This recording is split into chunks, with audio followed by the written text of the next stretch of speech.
So without further ado, I would hand over to Andy Searle, CEO of BPESA. Andy, over to you. Thank you, Nidhi, and good afternoon to our guests in India, and good morning to our colleagues in South Africa. Today's a special day for BPESA that marks a milestone in the growing collaboration between BPESA and NASSCOM. Several NASSCOM members have offices in South Africa, including WNS, EXL, whose country it is actually participating in the session today, TCS, Tech Mahindra, Wipro, to name a few, connecting us to India through their presence. BPESA, our members and partners in the Department of Trade, Industry and Competition, were hosted by NASSCOM at your IT Leadership Summit in 2018 and at your BPM Strategy Summit in 2019. We also spent time in New Delhi with Shivendra and members of the team and visited your Centre of Excellence in Bangalore. The Everest Group, based in India, have played a major role in working with us over the years to provide research and strategic guidance for the development of the GBS sector here. And we are co-founders with NASSCOM and 10 other organizations of the Global Technology and Business Services Council. We enjoy a special trading relationship with India and are privileged to have Reshni Singh, the director in the DTRC, responsible for this sector, and Dean Hoff, the South African Foreign Economic Representative for the DTRC based in India, joining us today. They've been an integral part of the sector's success and in our relationship with NASSCOM, and can testify to the strength and value of this special relationship. Not long ago, Shivendra, Nidhi, Saurabh, and members of our team held a meeting to chart a plan of collaboration for 2021. And this event was the first item on that agenda. We are indeed privileged to host this session as part of your Africa Week initiative to showcase South Africa and the GBS sector with a focus on digital and ITO to the many esteemed companies on this call. I want to thank you, Shivendra, for engaging us with your team. And I want to thank Nidhi, Saurabh, Tracy, and Neville for planning and organizing today's session. Thank you too to all the Indian companies participating today, and thank you to my colleagues in South Africa who will present South Africa to you in discussion and case studies. Welcome, and over to you, Shivendra. Thank you so much, Andy, and I must say that it's indeed been a pleasure working with you, Neville, Tracy, for all the various aspects of the engagement that you mentioned. We truly value BPESA as a partner with whom we think we can work on a number of areas, and add value to each other. A very, very warm welcome to our members for day 2, and also to the speakers. We had a great day 1 in Mauritius, and we went through a fairly detailed program. And today I see, BPESA has helped organize a fantastic program in terms of the engagement that we look to establish. Just to give a background to some of our, South African friends, NASSCOM is the Software and Services Association in India. We represent nearly 3,000 members based out of India, overall industry revenue of nearly $191 billion. And the team that I represents about $147 billion, which is the export. Hence, it's a very, very export-driven industry. We are present in more than 85 countries globally.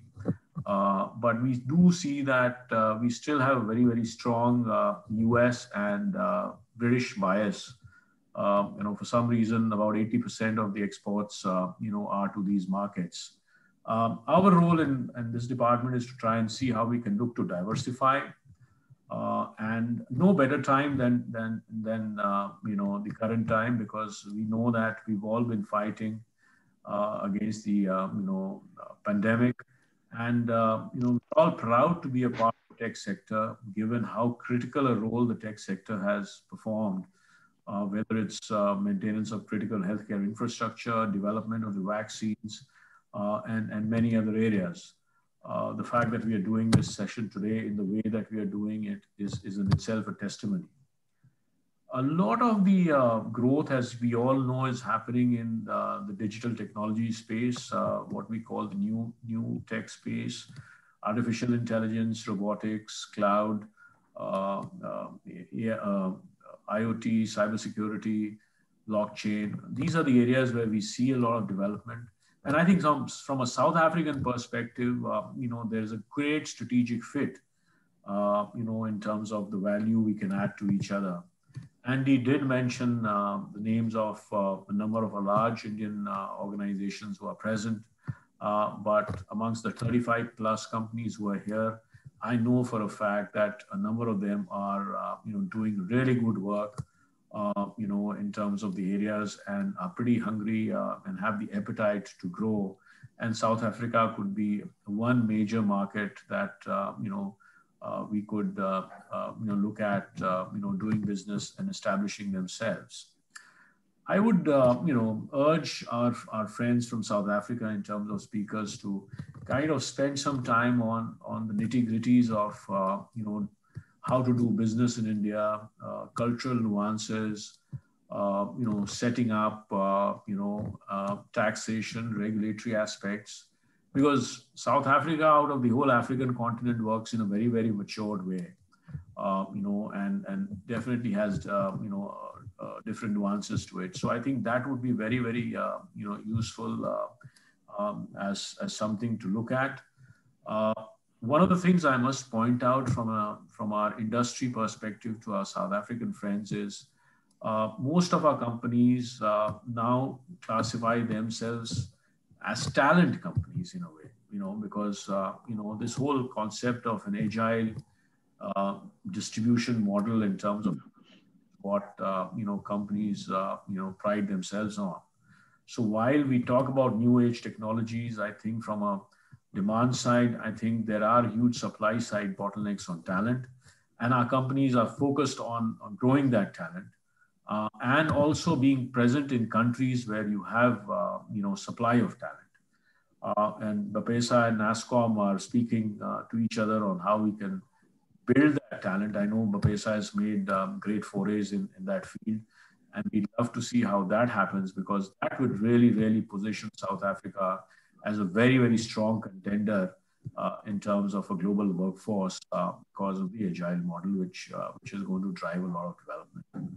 So on that note, again, as I said, I wish everyone all the best for the session today. Companies, please make full use of the session. Ask all the questions you want to ask, and make it a productive session. To our South African friends and colleagues, again, a big thank you, for all the support, and I really look forward to a tremendous session today. So on that note, thank you so much, and over to you, Andy, back again. Thank you, Shivendra. I'm going to start with a little bit of an overview, a macro and socio-economic overview of South Africa. And then I'm going to drill down into the GBS sector to set a scene for the colleagues of mine who will participate in a bit of a panel conversation and share more detail based on their particular roles and or experience that hopefully will give you great insights. So let me start then with a couple of the key indicators for South Africa. We have a population of just over 57.7 million. It is a highly urbanized population, with over 67% being located in the urban areas. We have real challenges in our unemployment, with unemployment levels above 30%, but particularly high in the youth. And this is both a challenge and an opportunity. And we see the opportunity and the immense talent pool amongst the unemployed youth that we need to get into sectors like this for growth. South Africa is made up of 9 provinces. We have 4 that have a coastal boundary, and 5 of them are landlocked. They range in their contribution to national GDP, but the 3 biggest contributors to GDP is a province called Gauteng, in which Johannesburg and Pretoria are the names that are probably most well known, followed by KwaZulu-Natal, which is on our eastern coast, and Durban is the name that is probably best known to you there. And then the Western Cape, which is on our Cape seaboard, and Cape Town is the name that's probably best known to you there. But the other provinces have great opportunities, vibrant economies in different areas, and a variety of strengths and different focuses across the different sectors of South Africa. Then just a couple of other indicators. South Africa is the second largest economy in Africa. We became a member of the BRICS grouping in 2010 and have enjoyed the benefits of that relationship and strengthening ties between South Africa and India. If you compare South Africa to other major economies, we have a relatively low bank lending rate. Our current repo rate is just over 3.5%, and our bank lending rate is at 7% at the moment. The South African rand is also freely convertible. Now, if I drop down a little bit and talk more specifically about the global business services sector, we always look up to NASSCOM and India just for not just your leadership and the advances that you've made, but for the sheer scale of the business and the contribution to your country's economy and to job creation. But in South Africa, although so much smaller, we equally proud of our sector and aspiring in terms of its growth. Now, South Africa's global business services market, so that doesn't include our domestic operating market, contributes just over $1.1 billion to the economy. And it's a small percentage contribution to our GDP, just under 0.5%, which we aspire to see grow to 1% by 2030. The markets that are typically serviced offshore from South Africa are primarily the UK, which takes up about 62% of our service delivery, followed by the USA, which is a growing market for us at about 17%, then Australia 10%, about 8% of our export work is done in parts of Asia, 2% in the rest of Africa, and 1% in continental Europe. South Africa services many different industry verticals, both offshore and domestically, including automotive, banking and financial services, education, insurance, healthcare, retail and e-commerce, which is growing so quickly globally, technology and software growing so quickly, telecoms, travel, utilities and energy, media and publishing, general shared services, and logistics and supply chain. Are key focus areas at the moment, all rich with opportunity both domestically and abroad. From a performance point of view, South Africa has done reasonably well over the last number of years. And if you look at the BPO rankings for offshore contact centers, South Africa was second to yourselves in the 2020 survey, and that was the 2020 Global Front Office BPO Omnibus survey, which Ryan Strategic Advisory conducted. And we've been in that second place for 3 years in a row. We have a strong value proposition. I won't go into the details of it now because my colleagues in the different sessions are actually going to unpack that value proposition through their discussions. And South Africa, from a price competitive point of view, if we look at other sourcing markets, the average annual cost per fully loaded cost per person is $13.9 thousand versus the average for competing countries and cities of 15,500. So while it is more expensive than, for example, Bangalore, it is less expensive than Kuala Lumpur, Krakow, and San Jose, for example. So we sit in a space where operating costs are competitive. It's possible to do well and make good margins in the domestic market, although growth is tougher here because our domestic market GDP, like many other countries, is been quite stagnant and declined significantly last year, but is picking up again. But there's great opportunity locating in South Africa and exporting into the rest of Africa, as well as benefiting from South Africa's economic opportunity, especially in the digital and ICT space. And then, of course, the offshore opportunity.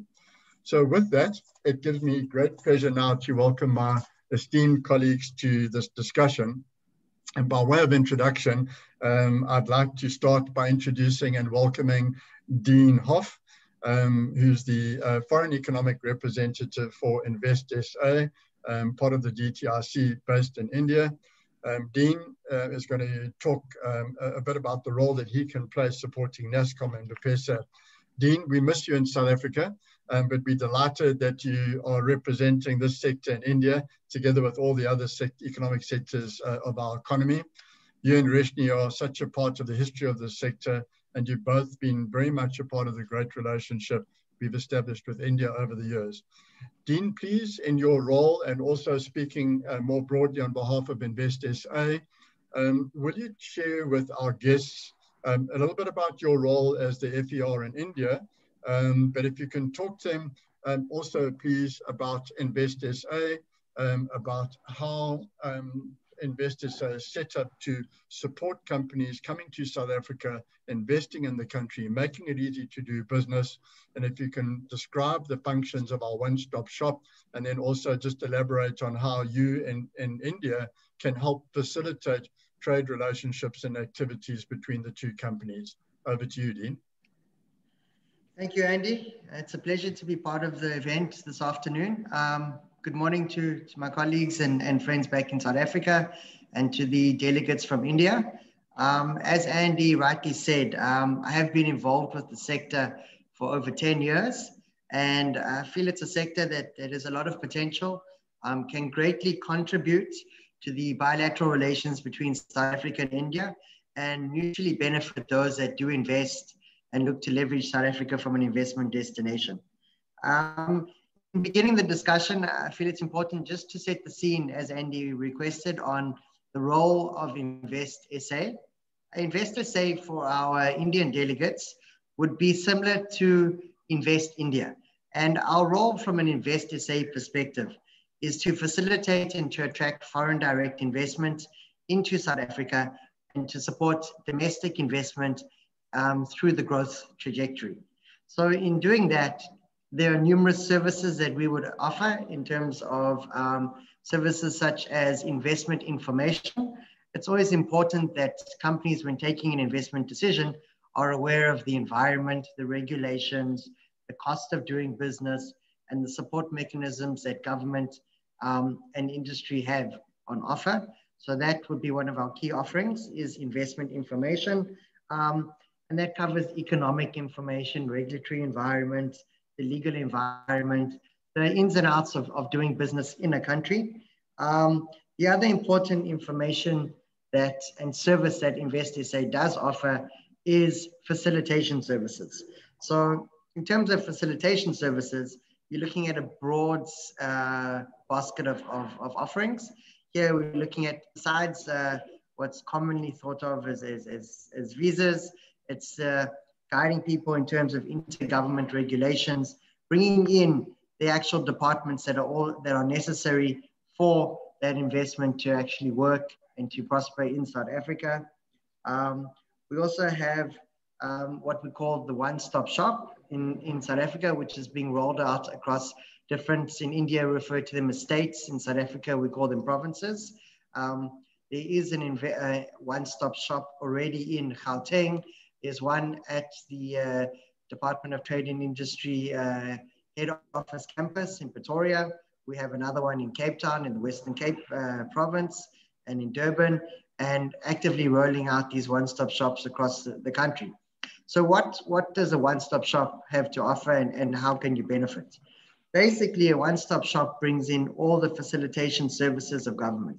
So it helps to ease the doing of business by basically centralizing services. So instead of having to jump from one government department to another, we put it in a convenient location where everything can be done. So for example, a company looking at establishing an operation in South Africa can come, would be met by a sector representative who would then be your key account manager and would be responsible for guiding you through from A to Z.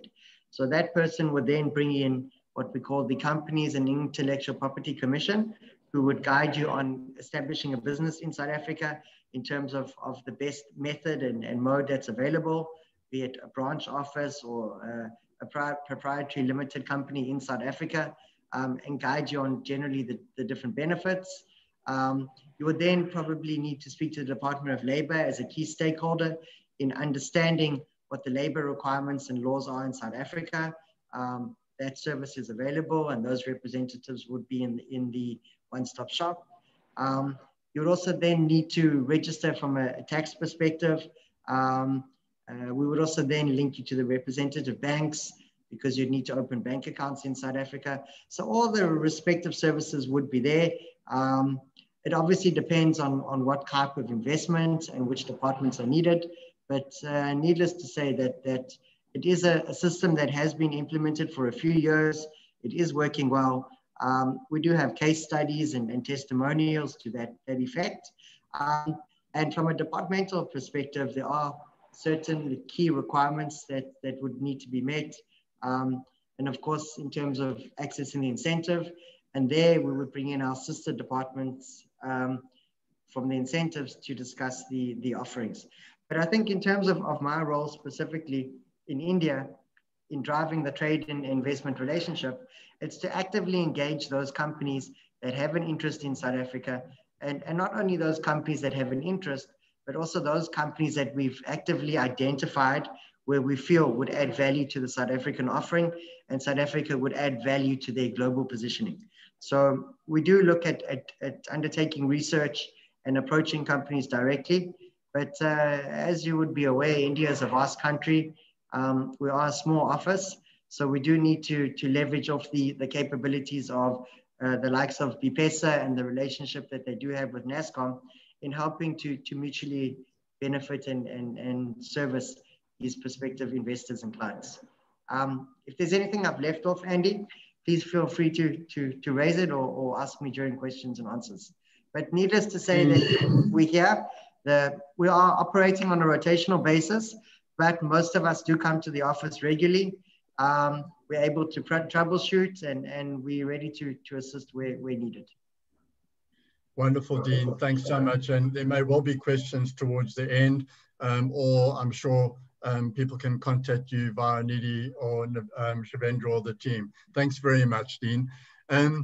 Reshni, I'd like to welcome you and introduce you. Reshni Singh is the Director in the Department of the DTIC responsible for Global Business Services, the sector.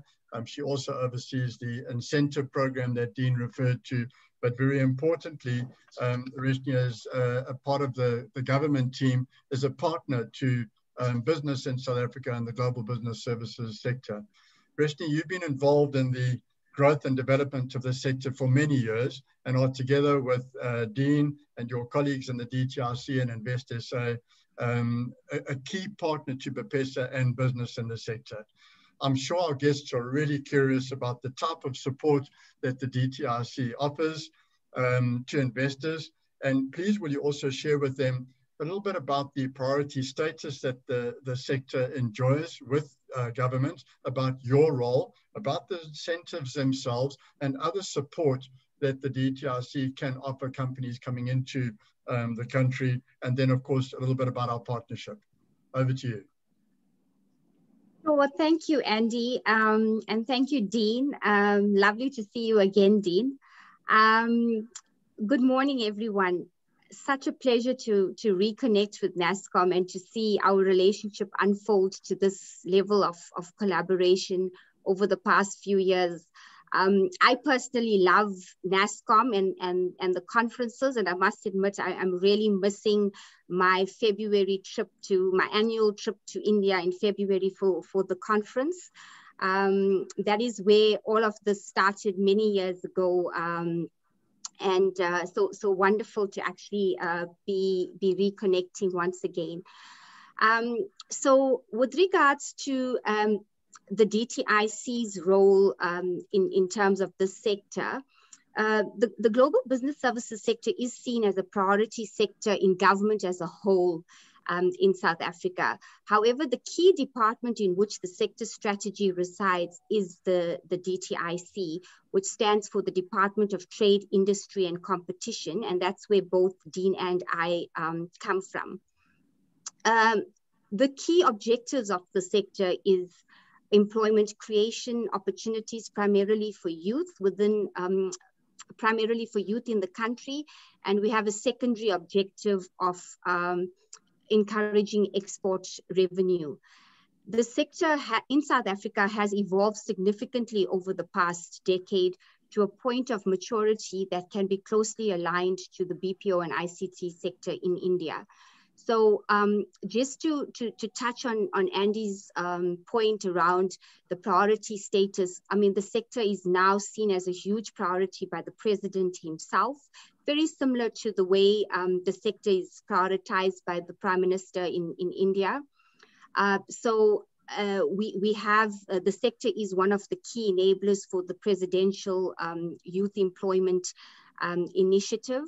And there has been recently, over the past 12 months, I think a lot more focus in terms of skills development, etc. So all of this is at sort of the highest office in the country. So it has significant priority.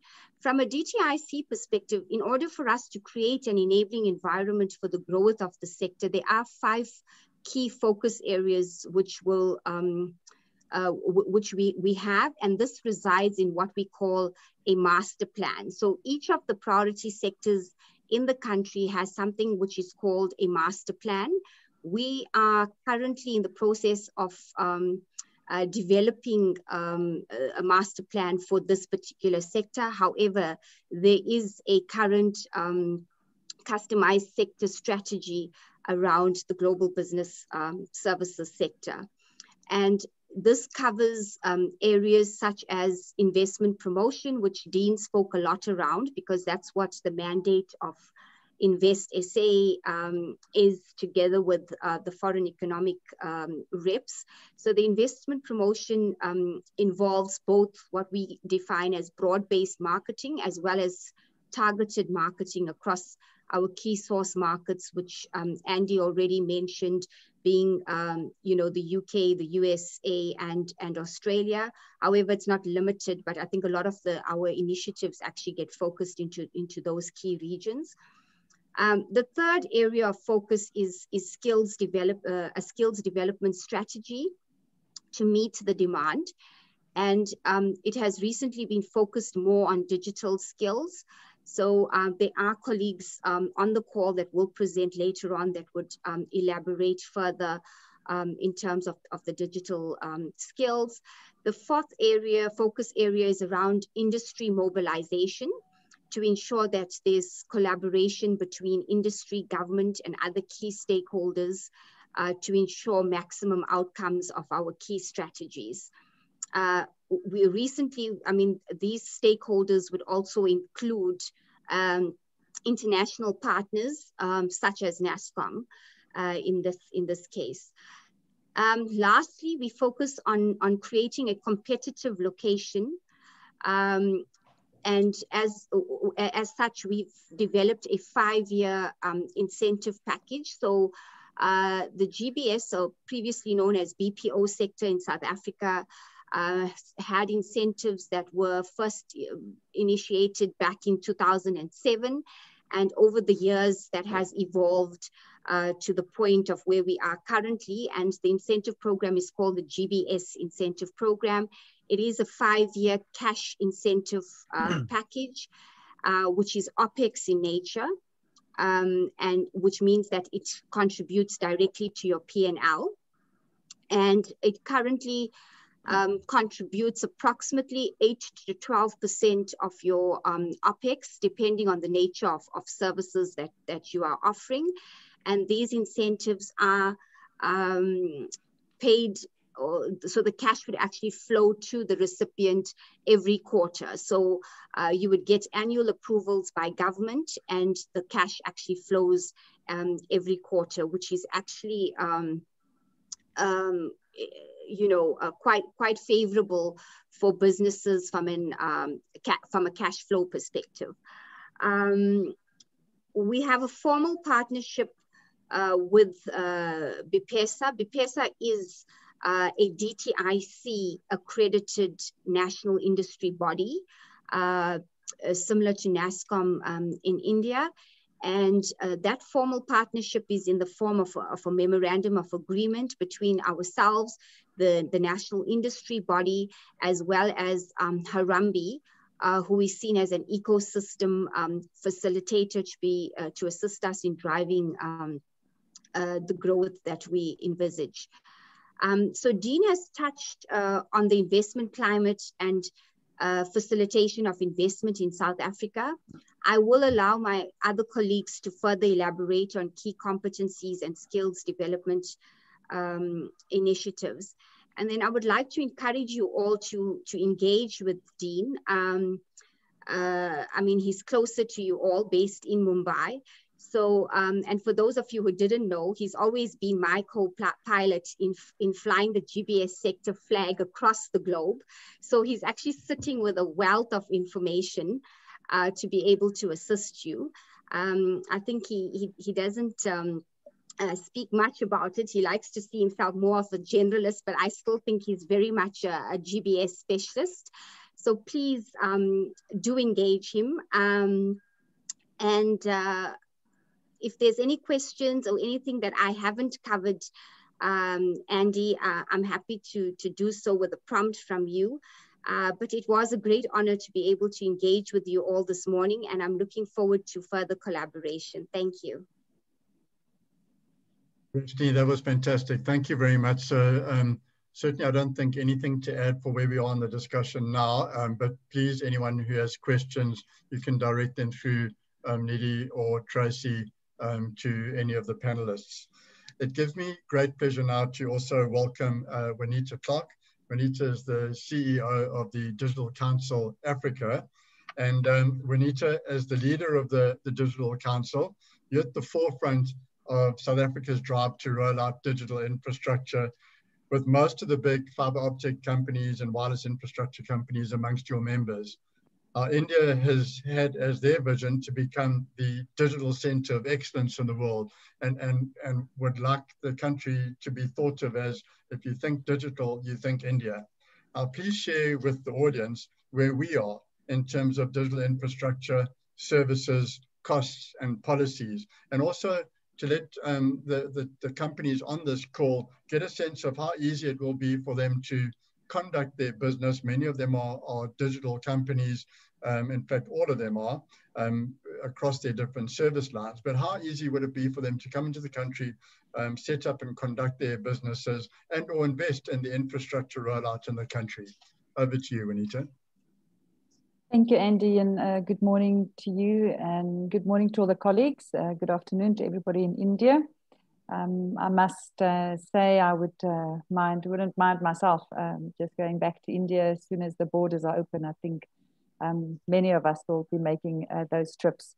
So Andy, it's an interesting question. I think sometimes we tend to look at, you know, how far we need to go in terms, as opposed to how far we've come. And today I'm very happy to talk about a little bit more about how far we come. You know, when you're in an industry association and you're a lobby group, you're sort of always fighting for what you haven't gotten yet or where you haven't gotten to.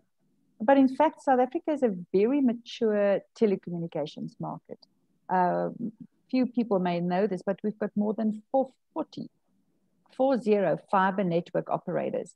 And those are companies that are actively rolling out and owning fiber optic networks. So the fiber market is fairly mature, especially in the urban areas. So where you're looking for premises, you can be, I would say, 99% assured that you will have a good quality fiber connection. Also, you know, in the very beginning of the fiber, you know, network industry, we developed very strict guidelines for the deployment of fiber network infrastructure.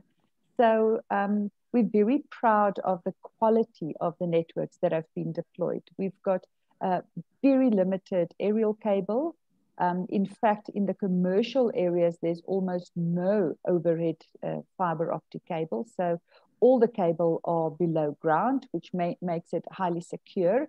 Not just from a security point of view, as we would think about it in the traditional sense of the word, but also in terms of uptime. So your quality of services is fairly well guaranteed. But over and above that, we've also got an incredibly mature mobile network market. We've currently got 5 mobile network operators, of which I would think Vodacom and MTN would be the most notable and the most known, also because they've got a global footprint. And of course, Vodacom being part of the Vodafone group.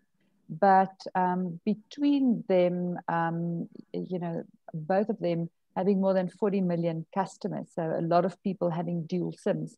And of course, we've got a very fast growing 5G market as well. Both mobile operators as well as one of the later comers, Rain, are actively deploying 5G infrastructure. And we're expecting that in the next 2 to 3 years to exponentially grow. We're also in the throes of spectrum auctions and spectrum allocation. There's a couple of final glitches that we have to get through, but we expected by the end of the year that the minister will be able to finally allocate the outstanding spectrum. And I think that's going to make a massive difference in the mobile network space. Of course, we've also got our data center destination. In recent years, we've seen Microsoft Azure build a data center, as well as AWS. And, you know, these are billion rand investments and have made a significant contribution to the economy. And of course, also our fixed wireless sector is very mature. And we've got a couple of satellite players. So in the very deep rural areas, we find sufficient coverage through satellite communications. I think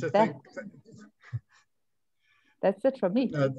Yeah, thank you very much. And I'm quite sure, given the nature of the companies on this call, that there may well be more questions for you around that infrastructure later. But thank you for laying a really good foundation for the session on the digital infrastructure side. I think that was really great. Lastly, it gives me great pleasure to welcome Kobus van der Westhuizen. Kobus is the founder of Dealco. But Kobus, you're a stalwart in this sector and a friend of India with a long background of work with Indian companies, setting them up in South Africa. Now you're an entrepreneur with a great track record of success with your own businesses. Kobus, please share your experience with the audience as a startup.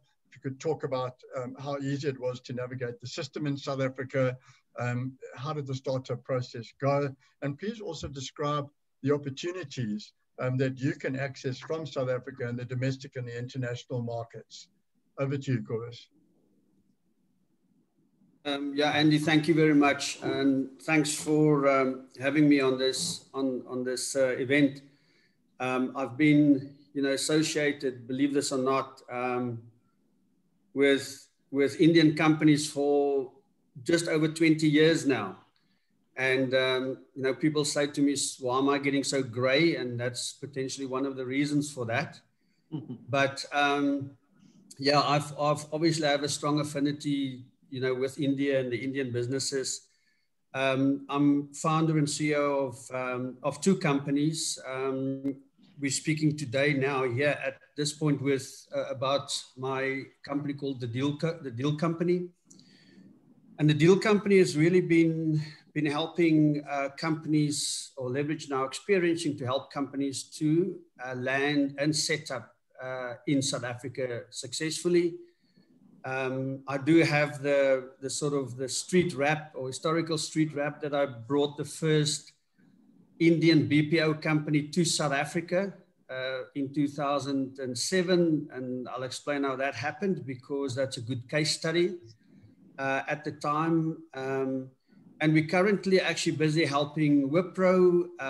Wipro set up a digital center of excellence here in South Africa, which is also, I think, a great opportunity for not just India, but for us as a country as well, with strong skills transfer and capability.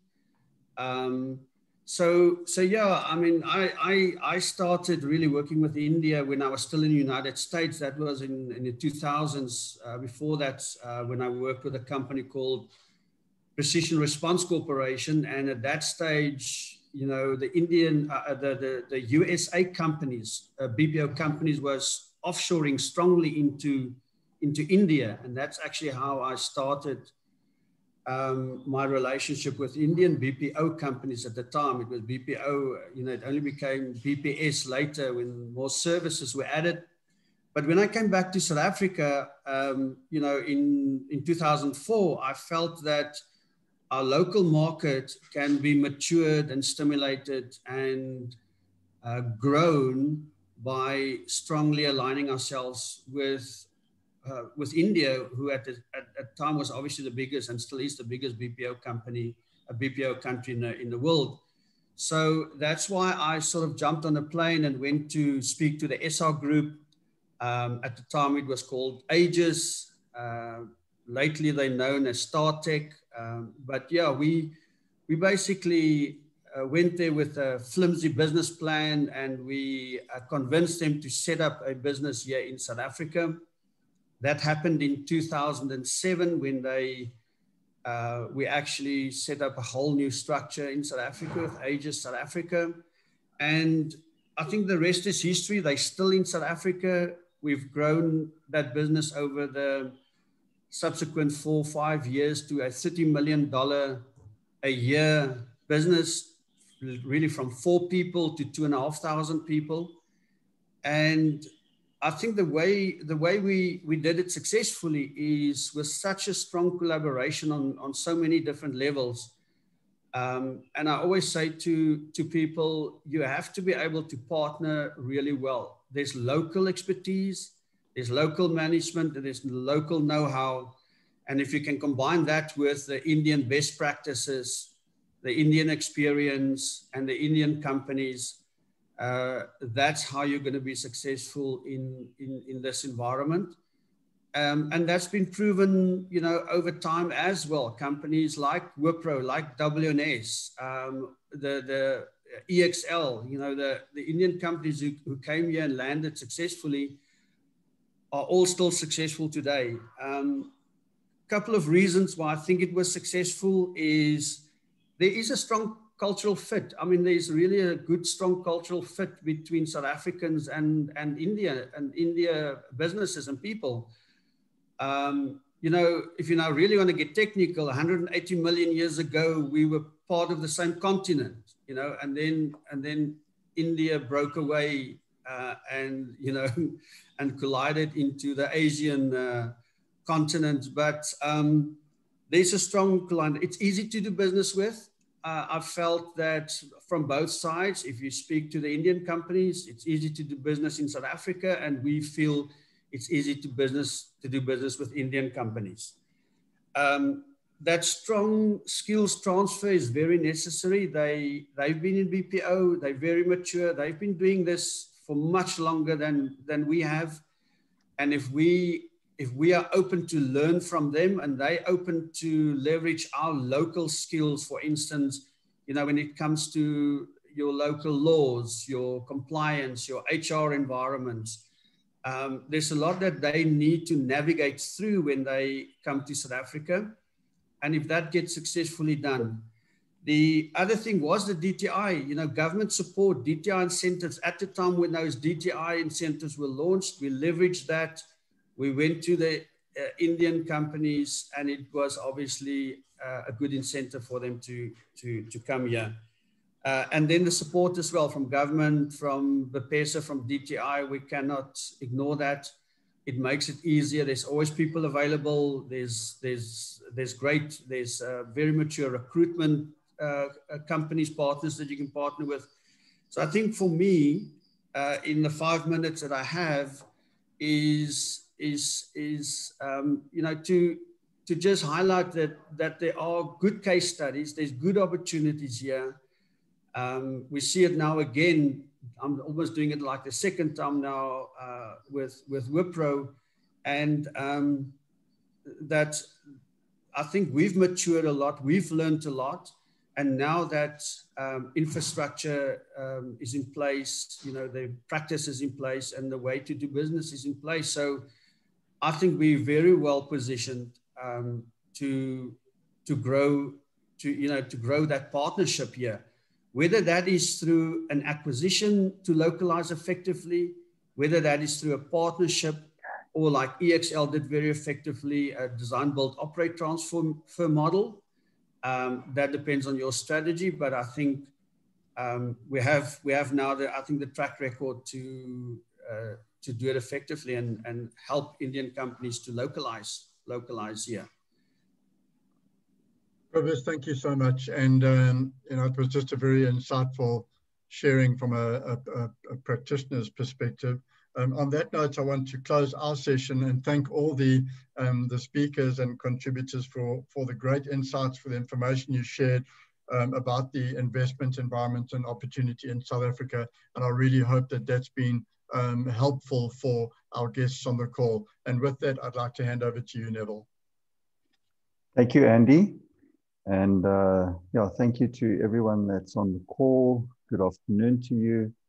And in this next section, I'm going to be having just a discussion with a few of the panel members, and we'll have some more later.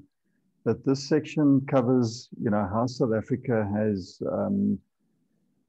positioned itself as in the global services segment.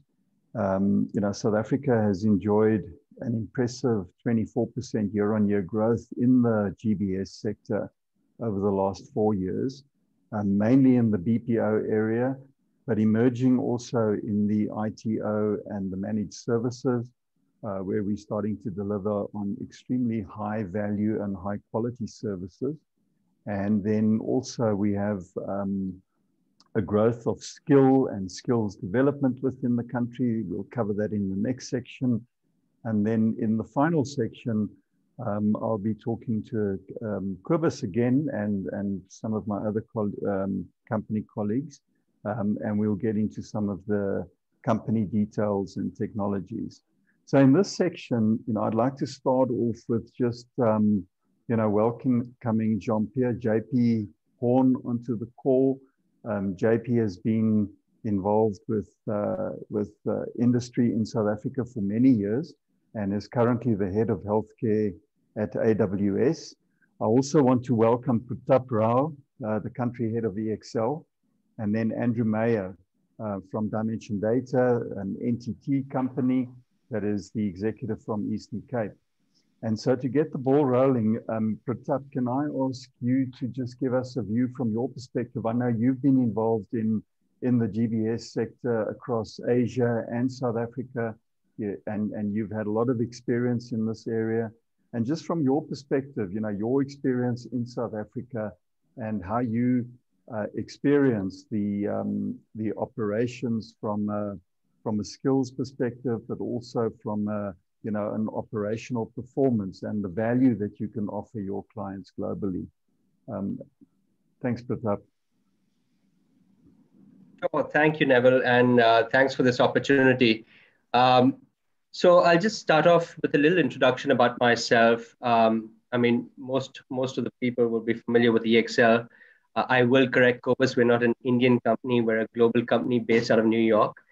We just have a large Indian presence. So I think that's important to clarify. We landed on the shores of South Africa about 6 years ago. It wasn't really just our decision. One of our clients was keen on South Africa as well. And I think a very interesting beer-filled night on Long Street convinced them that this is the destination that they want to be in.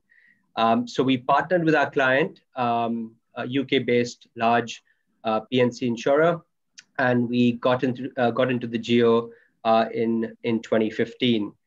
We've never really looked back since. Predominantly, if you see how EXL is structured, we're largely, we've got about 37,000 employees. 1/3 of those are in Philippines, and a larger majority in India, Eastern Europe, and the Americas. So South Africa was a new venture for us. We wanted to find an alternative destination, voice destination for the Philippines. Philippines had a natural affinity with the US. We wanted to find something that could sort of support our UK and Europe clients. And South Africa made a perfect was a perfect choice from that standpoint. I think we were really pleasantly surprised when we started operating here. South Africa, strangely enough, I still believe is a best kept secret when it comes to voice operations. I think what you do find here, from a skill, since you asked about skills, Neville, which made us believe that we made the right choice, was this exemplary ability. And I've been spending a lot of time trying to craft this white paper on what's the secret sauce of South Africans on the phone, but I dub it as call intelligence. It's the ability for an agent on the phone to understand what the customer is not saying. It's the ability for a frontline leader to understand what their team, when their team is not happy, and to be able to act rather than react, well in time. Is the ability of the senior leadership to be able to focus on aspects of digital and transformation more easily, because you don't have the regular concerns associated with voice and accent, culture, customer experience, metrics that are not being met. And that's, I think, the true secret sauce of South Africa. It's this amazing pool of skills that you have that allows you to shift your focus to more value-based discussions with your client and away from your traditional metrics. And now I managed huge contact centers in India, oddly enough, and we did a phenomenal job there for some of our US clients. I've managed contact centers in the Philippines as the head of operations for South Africa, Philippines.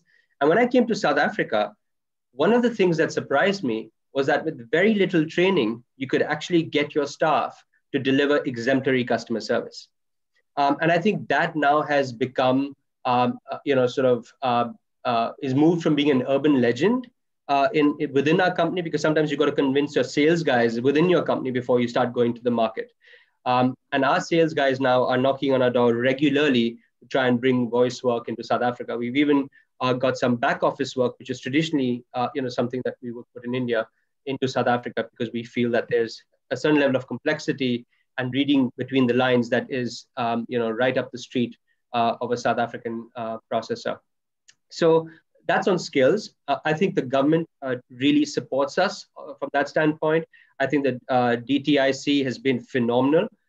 It's made us far more competitive, with some of the other geographies in our pricing structure because of the grants that we have.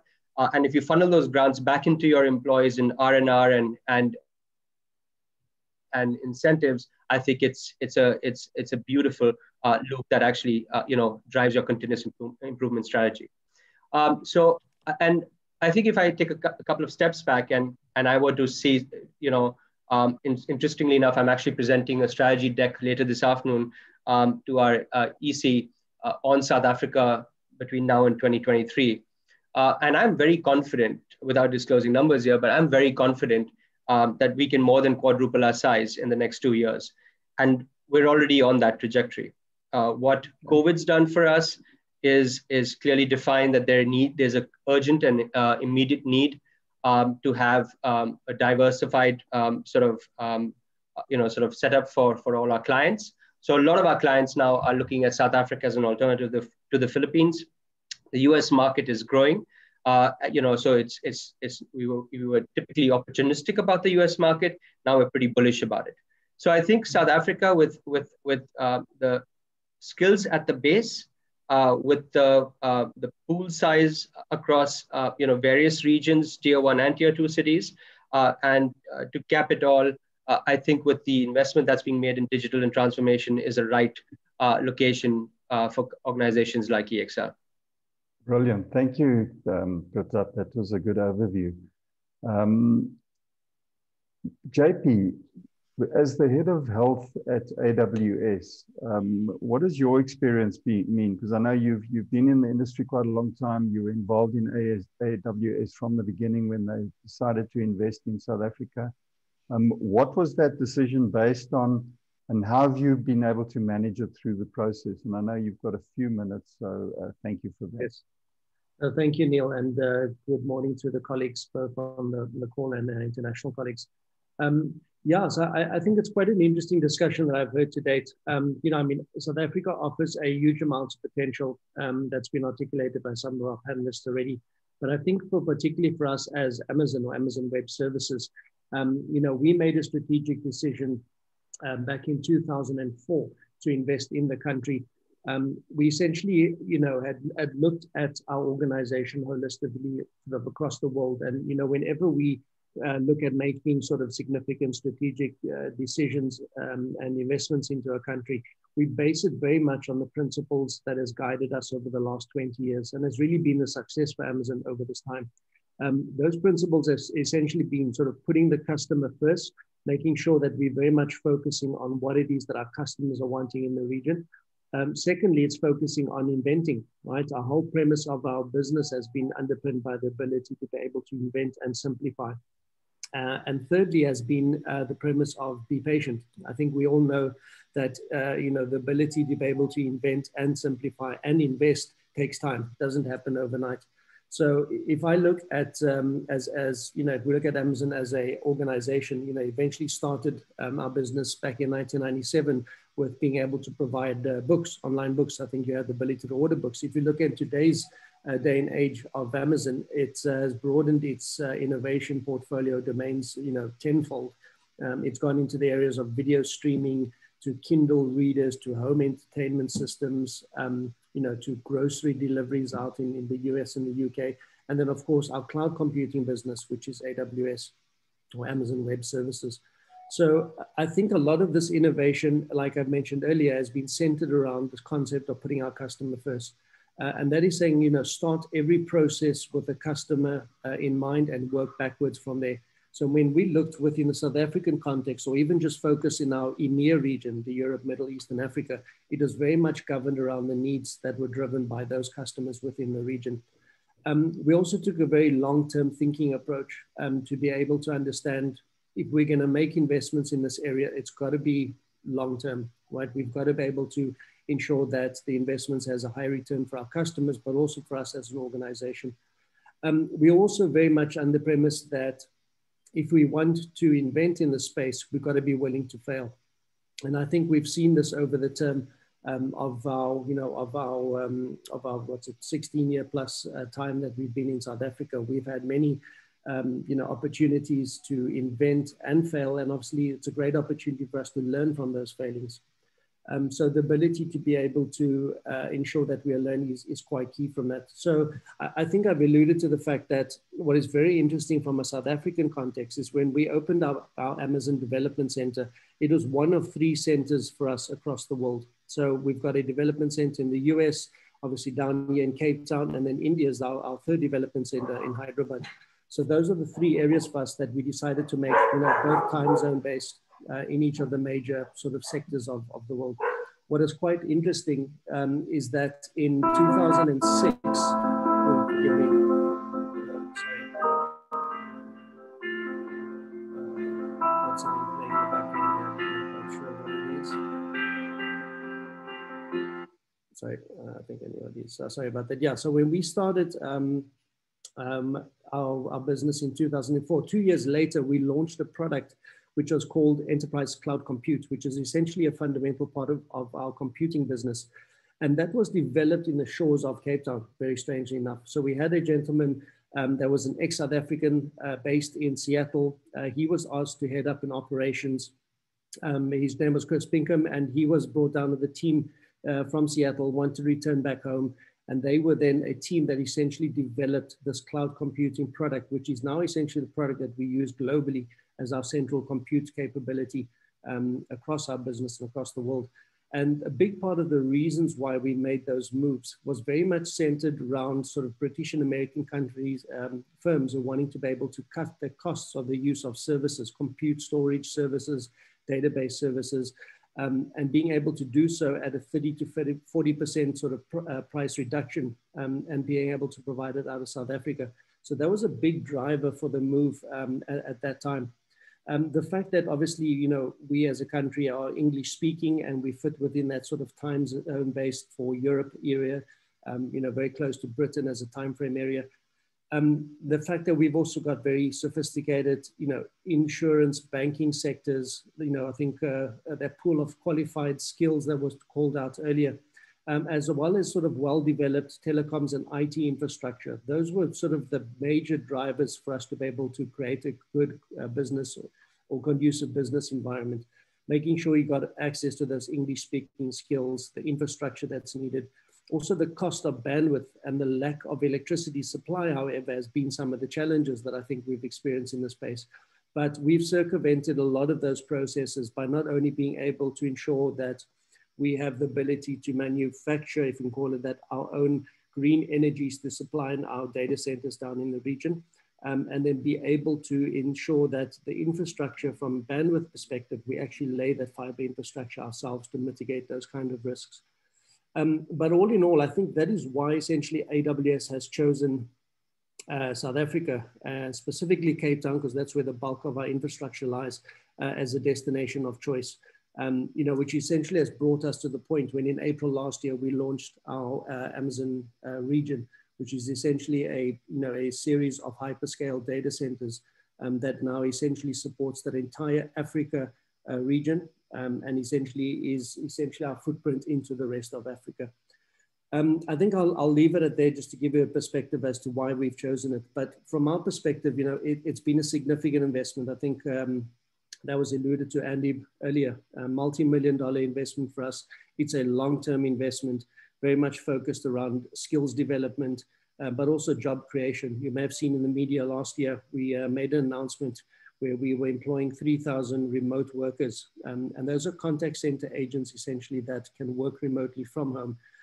In this year, we'll be making another announcement where we'll be employing quite a significant amount of additional people, especially in a time when we're seeing companies that are, having to close down or cut jobs. We're very much looking to be able to create new employment opportunities off the back of our business. And the fact that we're a global organization, being able to do so on our shores, employing people in country and offering those services to customers across the world is really where our focus lies. So yeah, thank you for that and the opportunity. Thank you, JP. That was very enlightening. And I think there are a number of areas that we could have gone into. We could have spent hours on this call, right? So, but thank you for that and for giving us that overview. Much appreciated. And now moving on to Andrew Meyer, who is the executive for the Eastern Cape region for Dimension Data. Andrew, you've been involved in many years within Dimension Data in the services space, and particularly growing and developing Dimension Data, but also NTT's managed services offering. Andrew, from your perspective, how has your experience been from a managed services perspective, and just also, and I know you have centers in India and you also have a center in Prague, but just how does South Africa fit into that equation? And then what is the value that that your operation down in the Eastern Cape offers to Dimension Data and the NTT Group when it comes to providing ITO managed services? Thanks, Neville, and hello, everyone. Nice to be able to join the call, and interesting content so far. So, I mean, our story, dates back quite far. We started, building managed services offerings into the global market in 2002 already.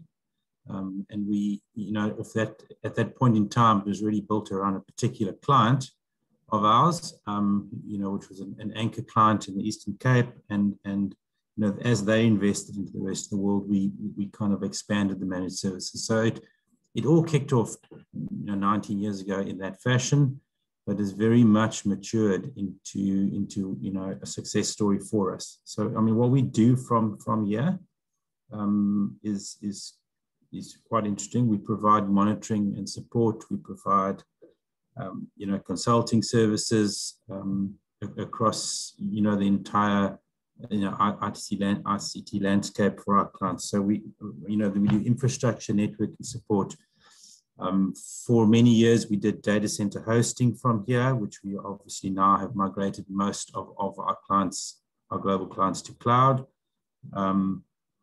as well as application support. So we do support across all the Microsoft stack, as well as application support for SAP and Oracle. So SAP, very much the anchor of our AMS business, our application support crew.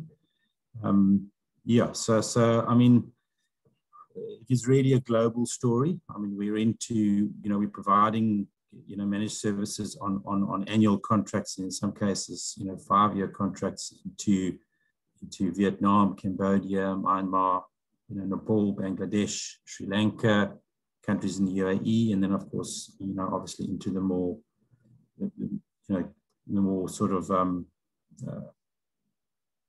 countries you would expect us to be in, so obviously in Europe and the States. But it's been interesting. I mean, what we offer to Entity and Dimension Data is a low-cost geography. So being based in Port Elizabeth, it really opens the door for us to be very competitive in the global market, because our costs are easier to package. It's right down to salary costs is more effective. Our building costs, our rental costs for our premises, the cost of living for people to be based here, even to school fees and such like. It's very attractive. It's also an attractive place for people to want to be, particularly those with children. So we find a lot of potential applicants, who wanting to join our organization are particularly keen around living in Port Elizabeth. And we it's just something that's developed, and it just continues to develop. I mean, where we are now obviously is much further along. We're adding people to our managed services support center, almost on a monthly basis. And the great part about that is that we're ideally not looking for graduates for a lot of those positions. We're able to, with the help of Arambi, we're able to use, able to get into the school leaver market. Now, anyone who follows a little bit of South Africa's sort of story around unemployment, it is a huge problem. And of course, the Eastern Cape being at the top of that. So we are the highest, as far as I'm aware, on unemployment. And what we're able to do with the Arambi support is bring in groups of 30 to 40 young people entering the work market, school leavers, and it's just made a massive difference. And yeah, so it's interesting. We're able to deliver world-class services to top brands across the globe, and we're able to do that by investing in our own people, in people who are desperate for the opportunity. And we have had 19 years of success here. I mean, in my history, being involved from the beginning, it's just gone from strength to strength. We've been able to really leverage our situation, and we're able to be very competitive globally. It really has been an amazing ride of 19 years. Very good. Thank you, Andrew, for that overview. And if I don't know, you're going to stay on until the end. There might be some questions that we could get into. The next section that I want to move on to is to shift gears and move over to a skills focus. And from a skills perspective, South Africa is well set up in this environment. We have about 26 public universities across the country. The top 6 rank in the top 500 in the world. And from a skills pool perspective, we've got many skills that are being developed, and that programs that are being implemented to develop skills in the country. So Andy, if I could just ask you to come in and just talk to us about, from your perspective within the GBS sector. I know there's been huge growth in the sector, and but from your perspective, how has South Africa managed to achieve, this high growth rate given the requirement for skills, and then if you can just maybe touch on some of the higher level programs before we go over to Tracy, where she can talk specifically about what Harambee is doing. Hi, Neville. I'm going to get myself onto my video, but I'll speak in any event. I hope you can hear me. There we go. Yes. I know we're running tight on time, so as important as this subject is, I'm going to move quite quickly through it and would welcome questions afterwards. I think, first of all, you've touched on some of the key factors about the South African skills ecosystem. Firstly, broadly speaking, you talked about the public universities, but collectively we've got 61 universities across the country. We've got over 50 technical colleges and technical and vocational and training colleges, and they produce a broad-based skilled workforce that supports the economy. When we drill down into this particular sector, we first of all have a really strong throughput of English-speaking talent coming into the sector each year. So into the market each year, we have over 410,000 English speakers added to the workforce annually. And when we have a look then at the domain skills, and I look at digital and tech, for example, we have over 86,000 plus engineering and ICT and science grads per year. We have on the actuarial science, the finance side, 2,000 qualified actuaries coming through per year. We have chartered accountants in excess of 40,000 graduating per year, and we can go on. There's a very good supply side coming through the schooling system, the colleges and the universities into the work environment. We then have a well-established post-school working framework and policy structure. And just to unpack that a little bit for everybody, the National Department, the Department of Education and Training has what's called a National Skills Fund that receives a levy from companies that contribute to it on an annual basis. And through that levy funding, they fund learnership programs, internship programs, and also offer very attractive tax benefits for participating in them programs to encourage upskilling of young people and the overall labor force. These sorts of initiatives are very accessible, and they're complemented as well by third-party funded initiatives, usually on an outcomes basis, but targeted to jobs in high demand in the sector. And it's through a combination of the publicly available funds, the targeted programs, all working behind jobs in high demand and those particular skills needs, that the sector's been able to constantly sustain the rate of growth. But of course, we know and expect to have a much higher rate of growth and want to expand and scale these types of initiatives within the right sort of environment. And to that, we need to talk to policy. So it's probably helpful to know that in our policy environment, we have a focus on occupations in high demand, which have all been identified and feature many of the digital skills that are core to the jobs that many of the companies on this call need. We have a priority list of occupations which identifies and guides government in the allocation of funding to the development of skills beyond those priority occupations. And we have a clear definition of our critical skills. And in the GBS sector's case and the digital and ITO sector's case, all these lists were updated in 2020 and have been brought into the new policy, and will, if they haven't been gazetted, will be gazetted shortly. So I just wanted to give that sense to the listeners on the call that there's a very supportive and enabling policy environment around post-school education and training. There's a funding mechanism and structure in place. What has happened is the department has put forward a new post-school education and training strategy targeted at economic recovery and development and reconstruction. And that introduces new concepts like demand-led skilling.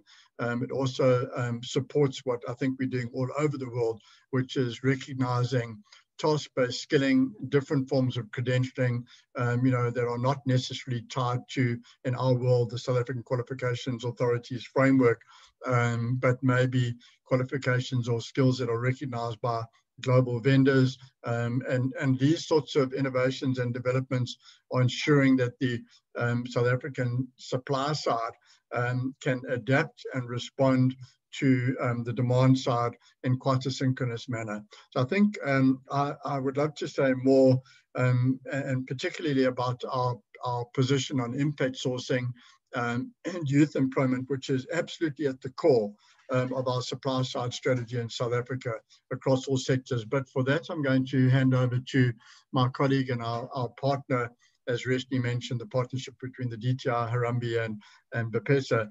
And I'd like to hand over to you, Tracy, to come in, unless Neville, you want to say a few words before Tracy comes in.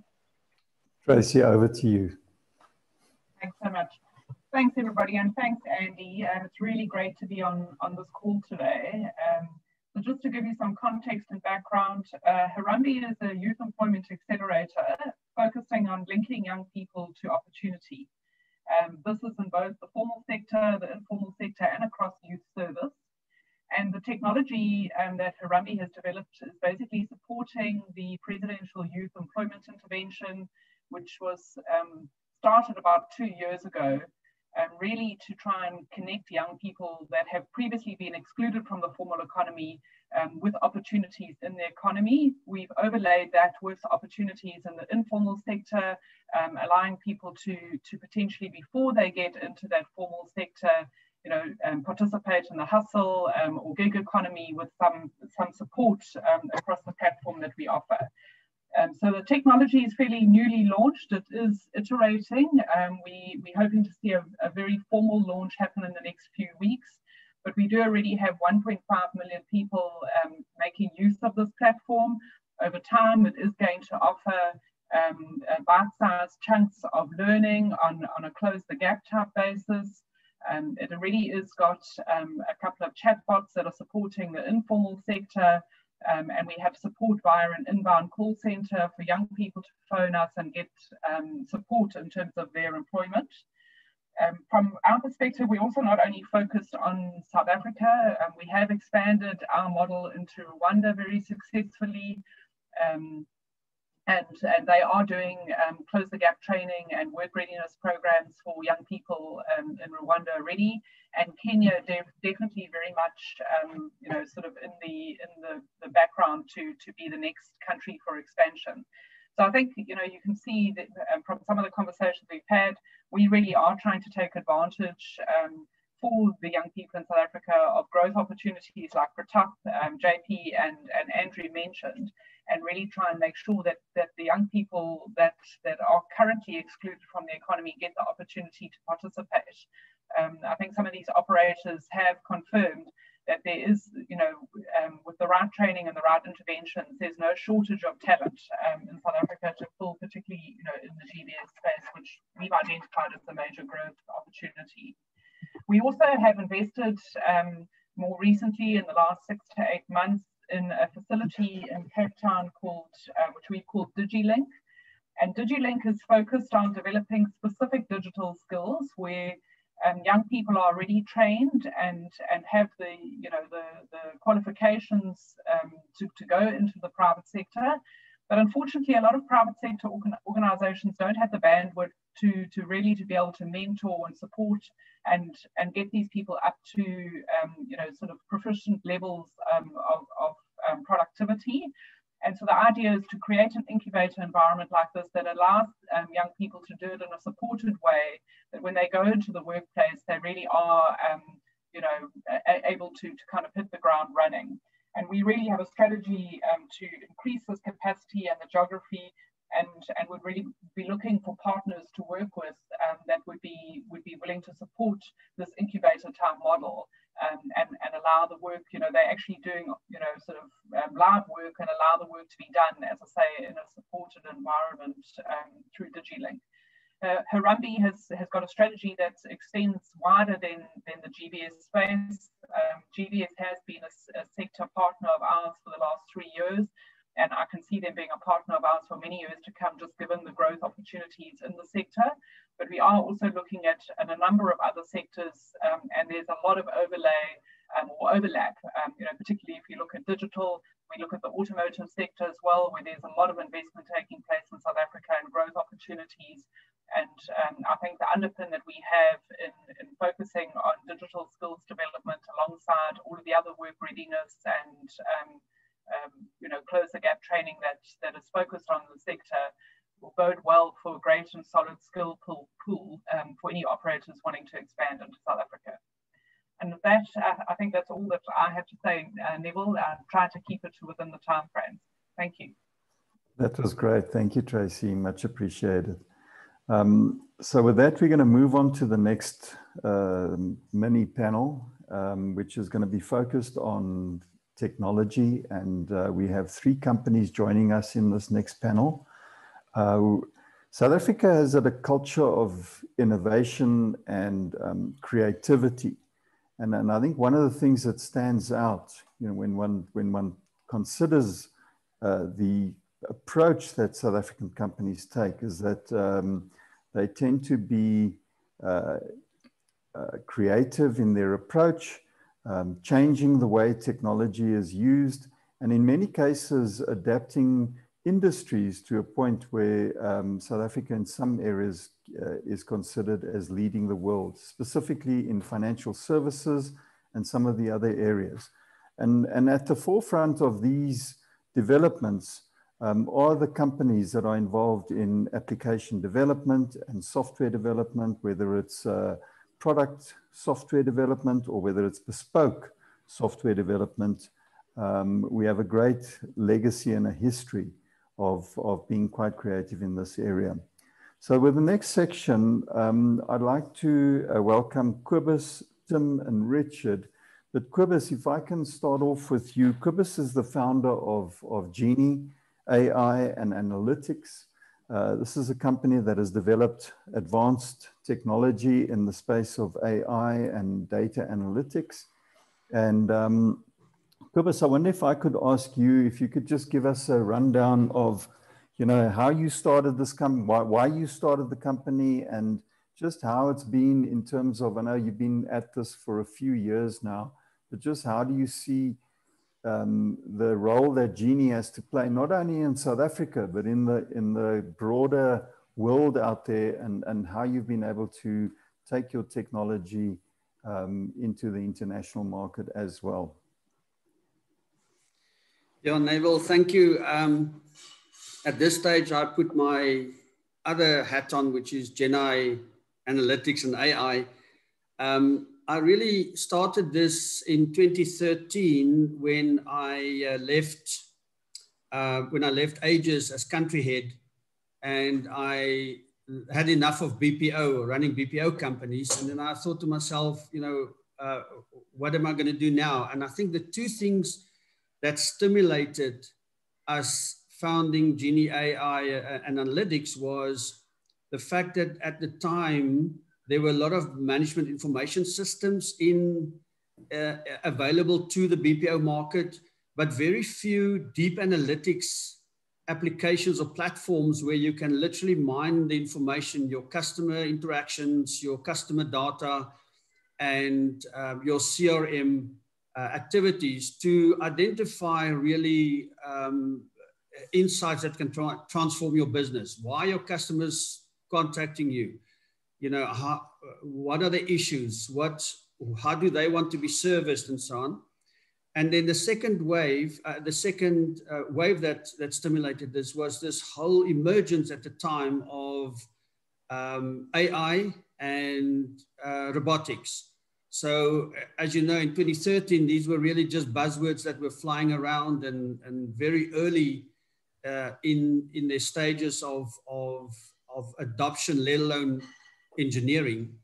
And that's really why we started with that, to say, imagine if you could have a platform or a machine learning platform that starts engaging with your customers before the customer needs or call the contact center. So since then, we sort of focused a lot on the let's call it the autonomous customer engagement. So where you can, firstly, with very strong AI capability, profile your customers and understand them really well, and then engage with them on a digital platform on an automated basis to either service them, do proactive service, or sell to them better. It's more intelligent selling or sales or digital sales, or even retention. We find that on the retention side, so our customer churn retention platform is becoming sort of very, very well received in the market. But coming back to the South African environment, those were early days. You know, data engineers, data scientists are available here, but not at large scale. But we did, I think, stimulate the market a little bit. However, on the journey, we had to partner with other companies like Ecosystem AI, who had a platform that made our stuff more scalable and so on. And lately, again, I focused, or I fell back on the Indian partnership. There's a company, Kamadeno, in India with a lot of data engineers, a lot of data scientists that we can tap into and partner with now for our models, and especially for our international expansion. So what's happened, especially over the last year, is it seems like that almost post-COVID. So in COVID, we obviously did a lot of marketing and driving through, but nobody procured really. But we did find that COVID stimulated, obviously, robotics, RPA, the use of more intelligent platforms to engage your customers. And a case study, associated with that is that you can effectively nowadays, for instance, one of the large mobile companies here, use the platform to absolutely automate the customer engagement to upsell, cross-sell, and convert people from prepaid to postpaid, for instance, without a human in the loop. So I think these technologies are starting to become more popular. However, I think the adoption of this is still very early stage. You have to prove to the clients and the market that you actually can do it, and that your AI is not just a PowerPoint presentation, because that seems to be what's happening. So the market adoption is still fairly slow, but I think from a South African perspective, we've started, for instance, an incubator for data science and data engineering skills. We're going to be partnering with Kamadeno for skills transfer, knowledge transfer, and so on. So again, there's a strong, I think, competence building in the South African market that can underpin, innovation and thinking, but most of all, I think scalability. We need to get we need to get more data scientists, more data engineers at I say more commercial rates to be able to scale internationally. And that is still a challenge for us, still a barrier. But I think and even with AWS, we, for instance, all our platforms sit on AWS, Azure so with that infrastructure developing nicely now in South Africa, and specifically Cape Town, with AWS, we've been able to build more models, cheaper, with more flexible processing power. But I do see an opportunity again to partner with Indian companies there for skills development and skills transfer. Yeah, definitely sounds like it. Wow. Okay. Well, thank you for that, Kobus. Tim, you're with a company called Intellect. Tim is the CIO of Intellect, and one of the top software development companies in South Africa. And Tim, can I ask you if you could just do a brief introduction and then just maybe talk about some of the innovation or innovative development that you've been involved in? Yeah, good morning and thanks, Neville. Good morning, everyone on the call.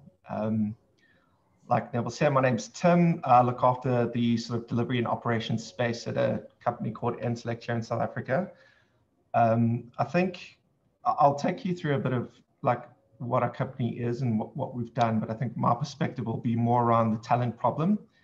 I think that could be quite interesting to people on this call, and it sounds to me like it is a common denominator of what we're trying to get to here. So when I say the talent problem, our business was really, well, where we started was a recruitment agency nearly 20 years ago now.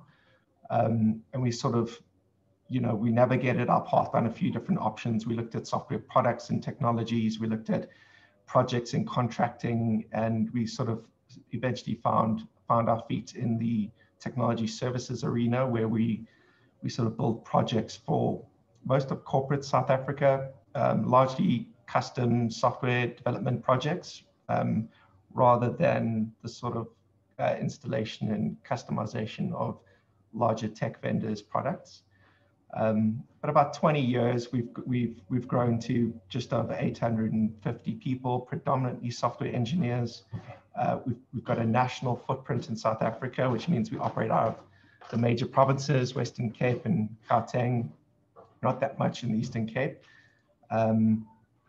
Our customers are predominantly financial services, and I'll get into that in a bit as well. It's just sort of being a demand-led business, it leads you down the path of financial services, because this is where a lot of the innovation and spend is happening in the custom engineering space. The type of work that we've done over the years, like I said, it's evolved from 20 years ago being a very humble graduate recruitment agency to being more of an end-to-end multidisciplinary IT services provider. That's where we find ourselves today. And then I think very quickly reflecting like reasons for success in a business like ours has been a very strong focus on culture, leadership, and delivery ownership of the work we do, because there's a real appetite for that sort of thing in South Africa. And we chatted on the call, there was quite a bit of chat about the sort of market conditions in South Africa. So just to give my perspective on this, I think it's pretty much the same as most places in the world. We have a major undersupply of high-end talent and a very hungry and increasing appetite for demand for these high-end software skills. And that demand cuts across almost all areas of IT, but there's obviously a critical shortage on digital skills. Digital skills, I mean, software design and implementation that's sort of applied to customer channels. And you'll see a lot of work and a lot of movement and a lot of spend and budget on that in banking, insurance, asset management, a number of these industries. That's been our perspective, that's been our observation in building this business over the last 20 years. I think it's also supported by quite a number of these grassroots skills development initiatives that you've heard us talk here about Harambee. There's a number of others as well. But it just kind of supports that strong hunger and demand for developing these skills based on the pure volume of demand across our industry. I think the largest evidence that we have for this giant mismatch in supply and demand across South Africa is just also the enormous annual growth that we've had over the last 15 years, where the demand continues to outstrip our ability to supply, no matter how hard we work at this problem. And it's fundamentally a problem of culture and employee value proposition. And this is the way we look at the problem. It's where you've got this extremely competitive talent market. Any software engineer who's got some decent credentials and experience can hop over the road to any other company, probably secure himself a 20% increase on what he's currently earning, and get access to stronger career progression as well and better promises. So that's the sort of temperature that we're operating in here. It's highly competitive from a talent perspective. There's a lot of work that needs to get done in the industry as a whole, and there's a lot of movement and churn from a talent perspective. And that's probably our core problem. If I had to give you a list of our top 3 problems, that would definitely be number 1 there. You know, what talent is in short supply? I mean, again, the sort of lens that I'm explaining this problem through is very much our world, which is the high-end software engineering talent. So these are the guys that go out and build these custom, these digital programs, digital transformation that's happening at a bank, for example. You need highly talented teams that are familiar with modern technology that's applied in the enterprise. those sorts of skills are hard to come by and they take a long time to build. There's also the generic sort of software engineering skills where you're working on enterprise legacy systems across your traditional enterprise stacks, like your open source Java or your Microsoft.NET. And then, of course, the increasing focus on things like mobile applications and web applications for servicing customers digitally, which is a whole other set of skills. So that's primarily what we look at from a recruitment, retention, and skills development perspective, because that's where the heat is in the industry at the moment. And it does change. I mean, it's changed. When I started out in the industry 15 years ago, it was more on sort of integration and legacy, whereas these days we're finding an increased amount of spend and focus on the digital channel. I think from a cultural perspective, sorry, Neville, just the last thing, because I know there was a request here to give a bit of a perspective on the cultural stuff. South Africans are pretty entrepreneurial in general. I think quite ambitious, a little bit cowboy in our approach. So we appreciate a bit of hustle and pushback. So that's sort of affinity with outspokenness and bravery. It's rewarded quite a bit in the South African IT space. There's also, like Kuba said, a strong will to support local businesses and partners. So sort of offshoring is something that's considered out of cost and necessity and ability to scale. So when a number of our customers are experiencing a large demand spike because they're kicking off a new program, they will look to partners who can scale beyond our borders, because we are so limited in that supply of skills locally, whereas you can tap into talent pools in the Philippines and India relatively quickly. Yeah, I think that would be the quick summary of that one. Thanks, Neville. Brilliant. Thank you, Tim. So I want to move over to you, Richard, and if you could just give us a brief view of, some of the, maybe an industry that you've had a major impact on, where you've developed some software and the approach that you've taken on that. Thanks, Richard. Sure.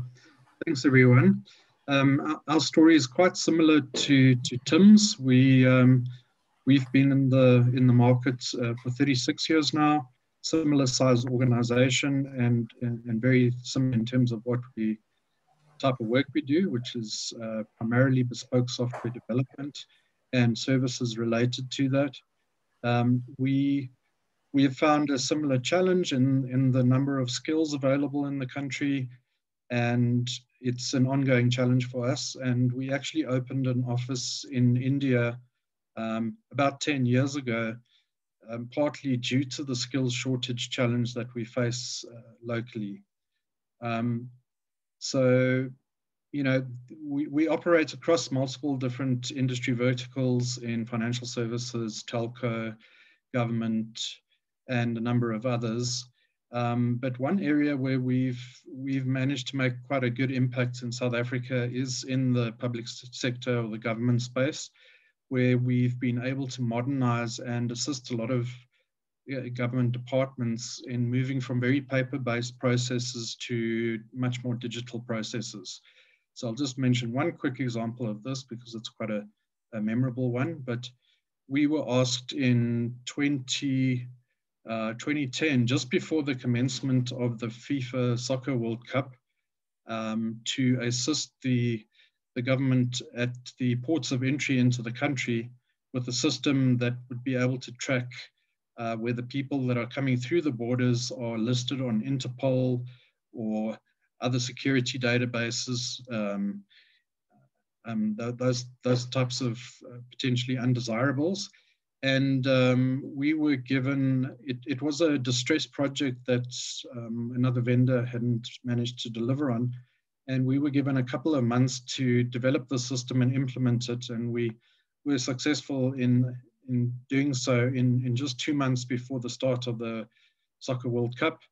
And if you come to South Africa from India or any other country, if you stop, if you come through the border, you'll be able to see that the same system that we developed in a couple of months is still being used at the borders of entry. It's called Movement Control System.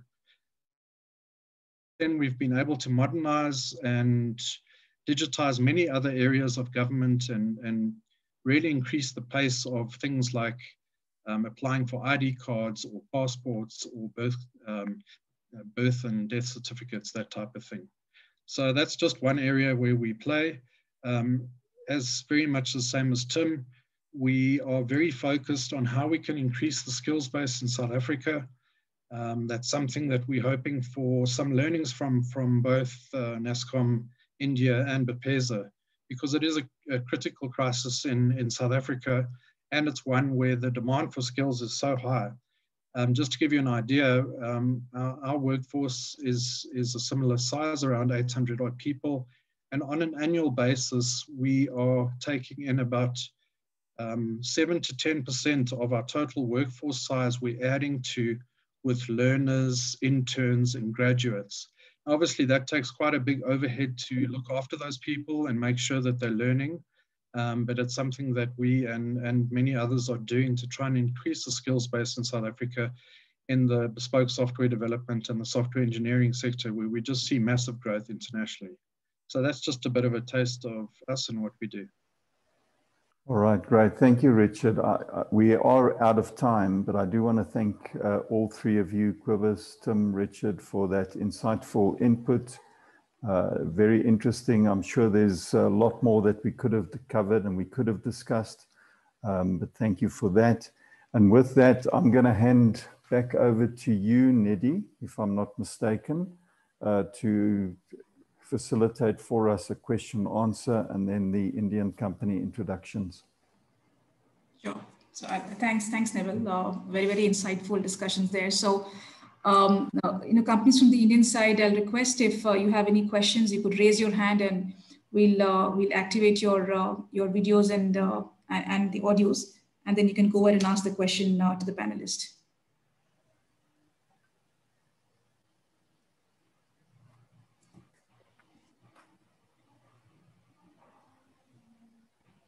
So maybe I have a question, while more questions come in, and I think what I want to understand, from a perspective of a small and a medium enterprise, because a lot of our companies on the call today are from smaller organizations also. So I just want to understand how easy it is to set up in Africa. How long does it take? Things like finding a good incubation space, finding somebody who can do your financial accounting, HR, payroll, etc. How easy it is for a small company to set up, plug and play, and get into business. I think that's one thing that I wanted to understand. The other thing, I think a lot of speakers spoke about skills. So while it's a long-term intervention to develop local skills, but in the short run, for companies, when there is a struggle to find skills which are deployable and required as per the client's businesses, how easy it is to to get people, and my question is particularly for business visas and work permits, right? Because these are things which tend to be bottlenecks for companies who wish to set up, and they will be looking at answers for this. So any inputs on this will be helpful, I think, for the audience. And whoever would like to take this, Neville, so maybe you could direct this to whoever you think is most appropriate. Andy, is this something that you could address? Neville, maybe I can contribute as well on this aspect. Perfect. Thank you, Dean. Okay, so maybe just to begin with the first point on establishing a business in South Africa. There have been a number of reforms over the past few years that have made the process a lot simpler and quicker. And that's one of the support mechanisms that is on offer through the Invest SA one-stop shops. In terms of visas, being on the coalface, so to speak, and seeing the applications, to say that there are different categories for different visas, such as critical skills, and each application is judged on merit. Taking into consideration, obviously, the needs of the country and the requirements that are in place. So one thing that we do look at is that the criteria has been met. For example, that the advert has been placed in South Africa and that no one is able to fill those positions in South Africa. And we do look at also a skills transfer in terms of issuing certain categories of visas, so that that when that, for example, Indian national then leaves the country, that skill set is passed on to the South Africans, and they are able to continue operating the business. But I think it's also one that needs engagement. So if people do have issues around visas or questions, we're happy to address those one-on-one and share the criteria for each specific visa category that does exist.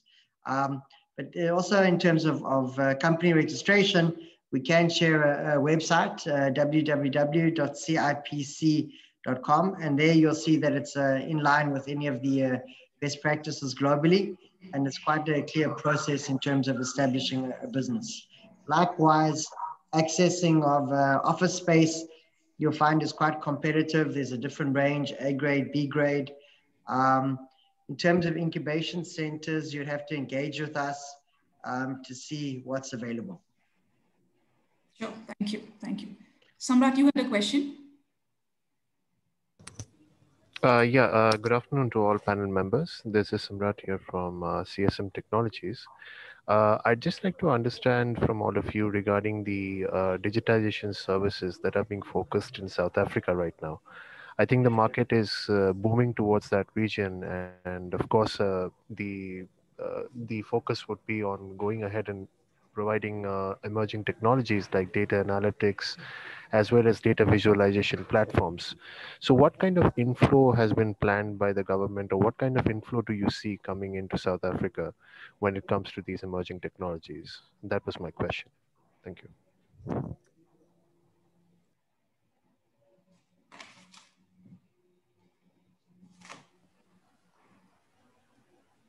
Okay. Sorry, Andy, go ahead. And I'm not sure if you wanted to point that question to anyone specifically, but I can certainly just share a little bit of comment on that and the previous question as well. I think, firstly, the South African government with its social partners have very recently formulated what's called the Digital Economy Master Plan, with a very clear sense of these emerging technologies across different categories, where the demand is where the drivers for these technologies are coming from, and what South Africa's state of readiness to capitalize on those as a leader, as a follower, an adopter, etc., and across many different layers. One, I think there's an absolute keenness to attract investment of these technologies and into these technologies in the country. Two, there's an initiative, a broad-based initiative, to ensure that the level of digital skills that can support the development, use, and support to these technologies is built in South Africa. And you know, my colleagues earlier spoke about some of the skills challenges that we're facing. And you know, on that note as well, just if I may comment that for organizations coming into the country to seek help immediately around where will you get skills for your startup operation outside of those critical skills for which you need visas and want to bring people in for a temporary period, you would be able to reach out to BPESA. We would be able to put you in touch with the various recruitment organizations, training providers, partners, and keep in mind that there are many initiatives underway, DigiLabs underway, academies underway, to try and complement the operators like Tim and the others and what they're doing internally, with more of a ready-to-go supply side of a different range of technical skills and digital skills. So the first is, yes, South Africa is really actively and aggressively pursuing its movement up the digital value chain in terms of technologies and their adoption. And the second is that at the same time, there's a coherent effort to address the supply side from a digital skills point of view. Thank you so much for that, Andy. Sorry, Tim, you were saying something? Yeah, Samrat, I'm happy to comment on the sort of private sector angle on that, if that's of interest to you. I mean, we don't deal much in the public sector digitalization space, but certainly in the private sector, there's I mean, the mandate's pretty simple. Businesses need to digitize their service offerings really, really quickly and really, really well to stay competitive. But the way that that actually manifests in reality is like, it's a total myriad of technologies. There isn't like one wagon that's been hitched to here. So you'll find major technology vendors coming in and selling into big businesses, guys like Salesforce and Backbase, who are solving like digital channel problems. And there's some interesting sort of RPA solutions under the hood as well. So all these things kind of go hand in hand. You've got the digitalization of the channel, then you've got these massive amounts of data that need to be handled well, collected, custodian, like that's secured is another big concern of these big guys too as well. Move to the cloud. We're lagging a bit with the rest of the world in terms of that move to the cloud. So opportunities and partnerships in that space are quite abundant, but every organization's got a slightly different approach to it and different alliances with technology vendors. So the opportunity there is to come in, facilitate, advise, build out those roadmaps with these customers, and then do the implementation, whether it's working with SAP or Salesforce or custom. That's really up to the organizations as part of the strategy that they will develop either alone or in partnership with a trusted company that they've been working with for years. Yeah, the demand is absolutely 100% there, and it's building and growing at a tremendous rate. And that's why Richard and us are struggling, you know, we're struggling to keep up with it, and why we're recruiting at such a crazy pace. But yeah, that's private sector. There is a huge push, especially in larger, I mean, we're talking a lot here about banking and insurance because our industry and innovation is dominated by that here in South Africa. But these guys really need to build their own permanent engineering capabilities, becoming more of a core focus for them. So you will seldomly find someone like a tier one bank who are going to outsource critical competitive structures like digital channels. Like it'll be rare. There are one or two that do it, but most of them need their own internal capability to build on it. And it's an IP consideration. But it's just this global trend of all these companies making technology a first-class citizen because, you know, in recent times, the competitiveness of banking relies entirely on that experience you have on this, so you can't see it on this thing, you know, rather than going into the branch and talking to a banker. So yeah, we're definitely seeing that change, and everyone adopting a very different technology approach for it.